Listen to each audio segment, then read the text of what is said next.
अध्यात्म विज्ञान कोई धर्म या संप्रदाय नहीं है, ये स्पिरिचुअल साइंस है जो कुदरत के कानून पर आधारित है।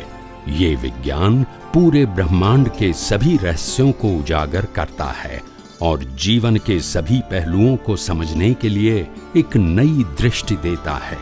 इसी को आर्ट ऑफ विजन कहते हैं, दुनिया को देखने की एक नई दृष्टि, जो अध्यात्म विज्ञानी परम पूज्य स्वामी श्री कमलेशानंद जी के निर्देशन में सनातन सत्य का अनुसंधान कर हमारे जीवन को प्रकाशित करे। जय सच्चिदानंद। प्रश्न क्रियानो નથી, પ્રશ્ન દ્રષ્ટિનો છે। જ્યાં સુધી વિજ્ઞાન નથી ત્યાં સુધી શુભ ક્રિયાને પુરુષાર્થ માનો। વિજ્ઞાન છે તો કુદરતી રચના જુઓ, એ જ ક્રિયાને ના કરવાનો પ્રશ્ન આવતો સમજાય છે ને? બસ આટલો જ ફેર છે।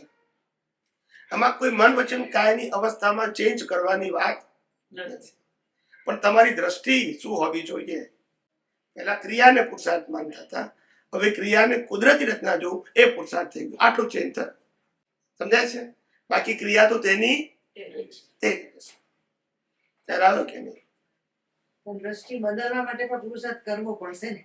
કરવો તો પડે ને। એટલે પછી તમે ઓલ ધ ટાઈમ ભક્તિ જ કર્યા કરો, એ કઈ કુદરતી રીતના જોવાનું છે। ભક્તિ બી જરૂરી છે, પણ થોડું સમજવાનું બી ઇમ્પોર્ટન્ટ છે, કે તમે ઉપયોગ ના કરશો, કુદરતી રીતના ના જોશો તો કઈ થવાનું નથી। વિજ્ઞાન પ્રાપ્ત કર્યા પછી સ્વમાં રહેવું એ ભક્તિ, અને પરથી છૂટા રહેવું એ પુરુષાર્થ। એટલે સ્વમાં રહેવું એને સામાયિક કીધું, અને પરને કુદરતી રચના જોવું એને પ્રતિક્રમણ કીધું। એ આપણો પુરુષાર્થ। સ્વમાં રહેવું ખ્યાલ આવે ને? એ આપણો સાચો પુરુષાર્થ છે, ખ્યાલ આવે? એ જ આપણી શક્તિ છે, એ જ આપણી દ્રષ્ટિ છે, એ જ આપણી ભક્તિ છે, સમજ્યા છે? એટલે અનાદિકાળથી આવું થાય, ખ્યાલ? માણસને જ્યાં સુધી વેલ્યુ નહીં સમજાય ત્યાં સુધી કોઈ બેનિફિટ નથી। શું નથી? કથા સુણી સુણી ફૂટ્યા। ક્યારે? તુલસી દેખી તોડે પાર, પાણી દેખી કરે તોય ના આવ્યું અખા બ્રહ્મ। તો ક્રિયા તો કરતા હતા, દ્રષ્ટિ વગર શું કરે? કિંમત શેની છે? અને દ્રષ્ટિ કોણ આપી શકે? દ્રષ્ટિવાન। કોણ આપી શકે? દ્રષ્ટિવાન। વાન એટલે જેને રિયલાઇઝ કર્યું છે એને વાન કહેવાય। જેમ 16 સાલ ને 20 વાન કે છે એ બોડી માટે છે, અહીંયા દ્રષ્ટિવાન એટલે અનુભવી પુરુષ।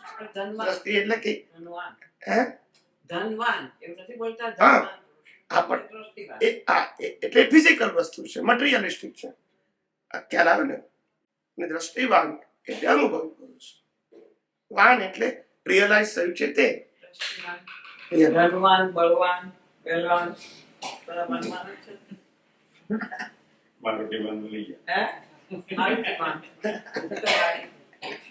તમે જે હવે મહાવીરના સ્વામી, મહાવીરના પત્ની એક છે, સીતાજી એક છે, તો એમ થાય કે એ લોકો આટલા મોટા સાથે રહ્યા તો એ ભાવમાં કદાચ ના થયો, બીજા ભાવમાં એમને કંઈક તો થવું જોઈએ ને, કે આ કંઈક એમનું જ્ઞાની પણ કંઈક તો દેખાવું છે એમના હસબન્ડમાં, કે તો પછી એ લોકોની જો એ પરિસ્થિતિ હોય ને, જો આટલા વર્ષો સુધી, કેટલા વર્ષો થઈ ગયા, રાઈટ?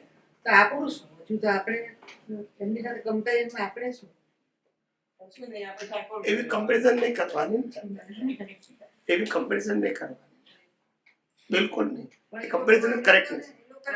દ્રષ્ટિ તીર્થંકરની પત્ની થાય પણ દ્રષ્ટિ ના હોય તો કોઈ મિનિંગ નહીં, એવું નહીં કરવું।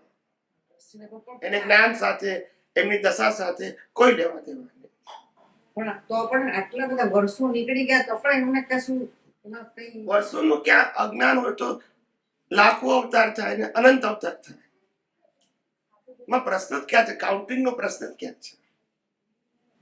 અમેઝિંગ થાય કે આપણે એમના માટે હિસ્ટ્રીમાં આટલું આપણે જાણીએ તો જે લોકો અહીં બી છે આપણે લોકો જોઈએ છે તો ના સમજાય। તમને આ જેટલું સિમ્પલ લાગે છે ને, ના સમજાય બિલકુલ। દાદા ભગવાન મામાની પોળમાં રહેતા હતા, એ પડોશી ઘેર બેઠા હતા તોય ના જાય. કેમ? તો પછી કેમ આમ કરો છો? કેમ એવું કરો? આ બાજુમાં તો પડોશી છે જ ને. એટલે આવું છે. તમે બાજુ પડોશી જો. મને જુએ હું તો બધાય જોઉં છું. ચારે બાજુ હું ચાલી રહી તો દ્રષ્ટિ પડે. એ કુદરતી રચના ના કહેવાય? એવું હશે તો. એટલે આવું થાય. પણ એ તો એવું છે કે જેની જેવી સમજણ, જેની જેવી વેલ્યુ, એવો એનો પુરુષાર્થ, ઉપયોગ અને જાગૃતિ હોય. એમાં કઈ દાદા ભગવાન હતા તો એને એની કોઈ વેલ્યુ ના હોય. બસ કે છે ખાવા પીવા આવીએ છે, એને મજા આવે છે કે છે, કોઈ વળતું નથી અહીંયા આગળ. એવા આવતા તો ખરેખર કહું છું, દાદા ભગવાન પાસે હતા. ત્યારે ઘણા આવે ને પ્રસંગ હોય એટલે જમવાનો પ્રોગ્રામ હોય, શરૂઆતમાં સંખ્યા ઓછી હોય, પછી વધી જાય છેલ્લા અડધો કલાક. કેટલાક અજાણ્યા વ્યક્તિઓ આવે એટલે મહાત્મા પૂછ્યા, તમે દાદા ભગવાનને ઓળખો છો? તો કે ના, કે અમે તો સાંભળ્યું કે છે એટલે આયા. તો કે તમને એમના જ્ઞાનમાં રસ છે? ના ના, કે અમે બેસીશું, જમીન ઘેર જઈશું. પણ કે છે આવું અમે 6 મહિનાથી ગયા હતો, એટલે 6 અવતાર ગયા હોય તો ના બેનિફિટ થાય. તમારું વિઝન નથી તો એ શું કરે? અહીંયા સ્વામિનારાયણમાં વર્ષો પેલા છે. જમાડે એ લોકો પહેલા બહુ જમાડતા. તો પબ્લિક તો વીકેન્ડમાં તો કઈ જાય, સાંભળવા મળે, સોશિયલ થાય, ખાવાનું મળે, બધું આપવાનું નહીં. પછી બંધ કરી દીધું. પ્રયોગ કર્યો કે આપણે આ બંધ કરી પ્રસાદ. કોઈ દેખાય નહીં, અડધું થઈ ગયું. આવું બધું છે. પણ દુનિયામાં આવું જ ચાલે. આ એક કુદરતી રચના છે. આપણે ખાલી એટલું સમજવાનું કે કોઈ પણ વ્યક્તિને ઇન્ટરેસ્ટ નથી, બીકોઝ એનો ઇન્ટરેસ્ટ બીજામાં છે. આપણા માટે તો એ કુદરતી રચના. પેલા એક ભાઈ હતા આપણે યસ કે નો? એ કે સત્સંગમાં હતો ને તો કે સરસ ખાવાનું મળે છે ને એટલે હું આવી જાય. મળે પણ આવે જમવા. પછી તેને એટલે એનો ઇન્ટરેસ્ટ બીજા. પછી ઇન્ટરેસ્ટ લેવાનો. પછી તમને ઇન્ટરેસ્ટ. દાદા ભગવાન કહેતા હતા કે ભાઈ અમે તો અમૃત રેડીએ છીએ. શું કરીએ છીએ? સત્સંગથી અમૃત રેડીએ છીએ, જ્ઞાન ગંગા. પણ એનું તપેલું જ ઊંધું રાખે તો અમે શું કરીએ? ના સમજાય. અંદર કશું જાય આવું છે સાહેબ. પણ એ છતાંય એ કુદરતી રચના છે. દરેક વ્યક્તિના પોતપોતાના ઇન્ટરેસ્ટ છે. શું છે? એવું છે. એ પણ આપણે જાણવાનું કે આ એનો ઉદય કર્મ છે. આપણે કરતા નહીં જોવાનું તો આપણી ભૂલ કહેવાય. ક્યારે રામ રાવણને કરતા જુએ તો મોક્ષે ના જાય. સ્વામીજી, આપણે સત્સંગમાં બેઠા હોય, જેમ જેમ સત્સંગ સાંભળીએ તેમ તે પ્રમાણે આપણે એનો ઉપયોગ કરતા જઈએ અને એ જુદા જુદા એંગલથી સમજાયા. એ સમજાયા પછી આપણને દર્શનની રેડિયસ વધે. જે દર્શનની રેડિયસ કેવી? ઉપયોગ કરવાથી, ઉપયોગથી ઉપયોગ અને અનુભવથી દર્શન રેડિયસ વધારે એંગલથી તમને પ્રિન્સિપલ સમજાય તમે ઉપયોગ બી કરી શકો. સમજાય જ નહીં તો કેમનો ઉપયોગ કરો? એટલે ખાલી ઉપયોગ જ વધારે પડતું જાણે. બીજું શું? ઉપયોગને જ આપણે પ્રેક્ટિસ કહીએ છીએ ને. ઉપયોગથી જ જ્ઞાન ખલાસ થાય છે. બીજો કોઈ રસ્તો નહીં. રેડિયસ વધે જ ઓટોમેટિક. બીજો કોઈ રસ્તો એ તમને વધારે એંગલથી આ સમજાય. નિહાળવું અને જ્ઞાતા દ્રષ્ટામાં શું? જો પાછો તમે પ્રશ્ન પૂછો. જ્ઞાતા દ્રષ્ટા શેમાં જાય? તો પછી એની કમ્પેરિઝન થાય કોઈ જગ્યાએ? એ સ્વભાવમાં કહ્યું. નિહાળવું એ પુરુષાર્થમાં જાય. એ પુરુષાર્થમાં જાય. કેમ આમ કરો છો? ના પણ વાક્ય આવ્યું હતું એટલે કશાક હું ના નથી પાડતો, પણ તમારી પાસે એક વખત ડેફિનેશન આવી ગઈ, પછી એક ડેફિનેશન ફરીથી આપવાનો મતલબ શું? આપણે કીધું જ્ઞાતા દ્રષ્ટા શબ્દ એ આત્માના સ્વભાવમાં જાય. જોવું, જાણવું, નિહાળવું, ઉપયોગ કરવો, અનુભવ કરવો એ પુરુષાર્થમાં જાય. અને પુરુષાર્થ શબ્દ લાઈવ કોને લાગુ પડે? ને જ્ઞાતા દ્રષ્ટા સ્વભાવને લાગુ પડે. એની સરખામણી કોઈની હાથે થાય. વિધિમાં છે ને નિહારી નિહાર કરે છે નો નીટ નિહારી માત્ર એને જાણું નીટ નિહારી કરતે મૂળ આત્મા એ નિહારીનો મિનિંગ શું? જોવું જો જો જાણ નહીં બોલે કે છે એમ નહીં, એટલે એ નિહારી શબ્દ જુદી વસ્તુ છે એમ કહું છું. સમજો? એ પૂછે છે જ ખરા કે નિહાર નિહાર શું એ નિહારનો શબ્દ બીજા એંગલ પૂછે છે, આ એંગલ થી નથી બોલાવતો. એટલે હવે બીજા એંગલ નિહાર પણ આપો. નિહારવું એટલે એને આધ્યાત્મની ભાષામાં ડિસ્ચાર્જ લેટ્રિન કહેવાય. લેટ્રિન અને પેશાબને નિહાર કહેવાય. આહાર અને નિહાર, નિહાર ડિસ્ચાર્જ So, નિગ્રહ બીજો જૈન ભાષાનો શબ્દ છે, જૈન પરિભાષા. નિગ્રહ ખબર જ હતી ને એની. અમે તો જૈન આ નિહારી નિહાર કરે છે પણ દાદા એના સંદર્ભમાં જ કીધેલું છે. જો આજે પહેલું ખુદ તમને ખબર નહીં હોય બરાબર છે. આ નથી ખબર બીજો હશે. એ નિહાળવું અને નિહાર એ બંને જુદી વસ્તુ છે, બંને સ્પેલિંગ જ જુદા છે. અચ્છા નિહાળવું હા આવે નિહાર અને નિહારવું, નિહારી નિહારી અહીંયા અળ ના આવે. એ નિહારી કયામાં લાગે લેટ્રિનમાં અને પેલું નિહાળવું એટલે જોવું, એ પ્રતિષ્ઠિત આત્મા પ્રતિષ્ઠા. એટલું નીકળે ને પૂછ્યા કે દારૂ ના વળસાય બોલે વાકું ચૂકું હોય દાદા પોતે જ કહેતા કે પૂછશો તો કઈ અહીંથી જ્ઞાન જ નીકળે બીજું કઈ નહીં નીકળે એમાં કશું શરમાવાનું નથી ના ના ના ના, આવડે તો પૂછવામાં ક્યાં વાંધો છે? એના માટે તો બેઠા છીએ આપણે. ખબર જ છે આપણને.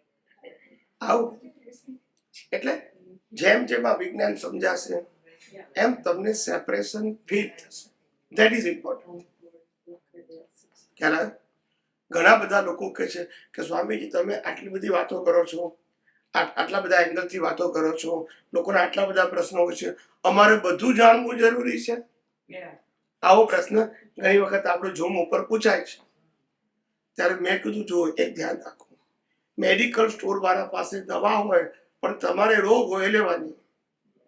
આમાં તો મેડિકલ સ્ટોર છે ના સમજાય. તમારે રોગ હોય પૂછી લેવાનું. બધાને બધા રોગ છે અમે ક્યાં કહીએ છીએ, પણ જેને રોગ હોય તો દવા આપવી પડે કે નહીં? યસ કે નો? તે કેવા રોગો હોય હે કેવા રોગો હોય શારીરિક માનસિક, શારીરિક રોગ હોય, માનસિક રોગ હોય, ખ્યાલ આવ્યો? અને વાળના રોગ, 3 પ્રકારના રોગ હોય. એટલે કઈ જતા વાણીનો કયા રોગ હોય આ હું સારું બોલ્યો, મને સંભળાઈ દીધું, આવું ના બોલવું જોઈએ, આવું જ કેવું જોઈએ, એ બધા વાણીના રોગો. એની પછી અસરો થાય. પછી ગાંઠો હોય એવા વિચારોના રોગો, સારા વિચારો, ખરાબ વિચાર, પોતાના માટે બીજા માટે. પોતા પૂછતા જશે એવું વર્તનના રોગો, આને આવું વર્તન કર્યું કે છે, આ બધા રોગ કહેવાય. રોગ એટલે ભોગવટો. શું કહેવાય? ખ્યાલ આવે? લગ્નમાં ગયા હોય અપ ટુ ડેટ 1 કલાક મહેનત કરીને અપ ટુ ડેટ થઈને ગયા હોય ને બધાને વેલકમ કરે ને આપણે જઈએ તારે પેલા આમ વાતો કરવા માંડી પડે તો આપણું મોડું ઉતરી જાય કે આપણું આવજો, આવો પધારો નાખી કીધું, આટલી મહેનત કરી તો આપણા મોઢામાં જ આવું બધું. સારી કરીને કાઢી આનું નામ અહંકાર કહેવાય. શું થાય? માનની ભીખ. શેની ભીખ? માનની. ત્યારે જ્ઞાનીઓ કેવા હોય એ કોઈ આપે અને મને પ્રાપ્ત થાય એ જ ભ્રાંતિ છે. કોઈ આપે ને લે એ તો કુદરતી રચનામાં જાય. આપે તોય અને ના આપે તોય, માન આપે તોય કુદરતના, અપમાન આપે તોય કુદરતના, ના આપે તોય કોઈના આધારે મારે જીવવાનું છે. I am a pure soul. I have all kind of infinite power. I am a permanent. It is not subject to others. બીજાના આધારે હું નથી. મારું અસ્તિત્વ, મારી શક્તિ મારા આધારે છે, નોટ ડિપેન્ડ ઓન અધર. માટે કીધું માગવું એ જ ભીખ છે. શું છે? ભીખના લીધે ભય ઉત્પન્ન થાય બે શું આપણે અહીંયા જનરલી બીજા બધાનું જોયા કરે છે, પોતાનું જોતા નથી, એટલે પ્રોબ્લેમ જનરલી તમારે તો હોય થાય. તો મારી વાત તમારી વાત સાચી. આ શું કરે આ શું કરે હશે. જો પહેલી વસ્તુ એ છે કે વિજ્ઞાનની અંદર પ્રકૃતિ માત્ર પારખી છે. પ્રકૃતિ માત્ર મીન્સ ઓલ. આત્માથી બધી પ્રકૃતિ ઇન્ક્લુડિંગ વન પારખી છે. Same categories, same qualities, same maker, same operator, same destroyer. એટલે મારી ને તમારી પ્રકૃતિ એ રિલેટિવ સત્યમાં આવે. સનાતન સત્યમાં આત્મા ને પ્રકૃતિ બે જ આવે. એટલે પ્રકૃતિ બધાની કોની છે? But all. એટલે ડિવિઝન આવે, ડિવિઝન પ્રકૃતિ ને પરમાત્મા વચ્ચે આવે. પ્રકૃતિ ને પ્રકૃતિ વચ્ચેનું ડિવિઝન એ રિલેટિવ સત્ય, અને પ્રકૃતિ ને પરમાત્મા વચ્ચેનું ડિવિઝન એ સનાતન સત્ય. And value of any part of the પ્રકૃતિ એ રિલેટિવ સત્ય. એની પાર્ટ, કોઈ સારી પ્રકૃતિ હોય તો એ વેલ્યુ ના હોવી જોઈએ કુદરતી રચના. લોકો તો વખાણે ને કે જો આ ડાયા છે, બોલ્યા જ નહીં કશું. અને આમાં અંકિત બે પ્રશ્ન પૂછ્યા ને કશું. શું હવે કશું બોલ્યા જ છે. મારી ચિંતામાં સ્વામીજી સાંભળવાની મજા આવે. દાદાનું એક વાક્ય છે, પોતાની વાત સાચી છે એવું ઠરાવવામાં બીજાને ઠરાવવા જાય તો એ હિંસા છે. એ સમજો. હિંસા જ કહેવાય ને. એવી વાણીનો માલિક થયો તે. વાણી કુદરતી રચના નહીં. એ કુદરતી રચના છે, અને પણ મારી વાણીની રક્ષણ કરું તો હિંસા ના કહેવાય? એ દ્રશ્ય છે કોની વાણી? કુદરતી માલિક કોણ થયો? પોતે. કોઈ તમારી વસ્તુ કોઈ લઈ ગયા ત્યારે ખબર પડે. બોલતા નથી. બોલવાનું ખરું, મન વચન કાયની અવસ્થા કુદરતના છે. માનવાનું આ જ તો તકલીફ છે. વિજ્ઞાનમાં ક્યારેય ફેરફાર નહીં થાય. જગતને પોસાય કે ના પોસાય. ત્યારે તો તમને ખબર પડવી જોઈએ કે સ્વામીજી ક્યારે સેન્ટર છોડતા. તમે ગમે ત્યાંથી વાત કરો પણ અહીંયા સેન્ટર એ અમારું વિઝન છે અને એ અમારી દશા છે. તમે ગમે તે અલગ અલગ વ્યૂ પોઈન્ટની વાત કરશો, અમારે સેન્ટર, અમે તમને સેન્ટરમાં લાવીએ, અમારું છૂટે. લેક્ચર, પ્રવચન, ઉપદેશોમાં પૂછવાની પદ્ધતિ હોતી નથી. ખ્યાલ આવી ગયો? અને જ્યાં 200 પીપલ આપે ત્યાં આપણો નંબર ના લાગે.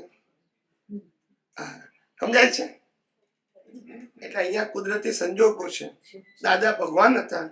દાદા ભગવાન ને અમેરિકામાં આવતા હતા ત્યારે કપલ સાથે 2 કલાક સત્સંગ કર્યો છે. Only 2 people, only. અને એના વિડીયો છે, બધા યુટ્યુબમાં છે. Only 2 people and continuous 2 hours. ત્રીજું હોય જ નહીં તો ના સમજાય. અને દાદાને 58માં જ્ઞાન થયું. 62 સુધી કોઈ ઓળખી શક્યું નહીં. અને 62 થી 66 4 વર્ષ સુધી એમના ઘરમાં ક્યારે 10 માણસ ભેગા ન થયા. બોલતા નથી. જ્ઞાન થયા પછી કહું છું. સમજાય છે? આનું નામ કુદરતી. કૃષ્ણ ભગવાનને એક જણે ઓળખ્યો. કોણે? આનું નામ કુદરતી. રામને કોઈએ ના ઓળખ્યા. આનું નામ કુદરતી. મહાવીરને આને કે ઓળખ્યા. આનું નામ કુદરતી.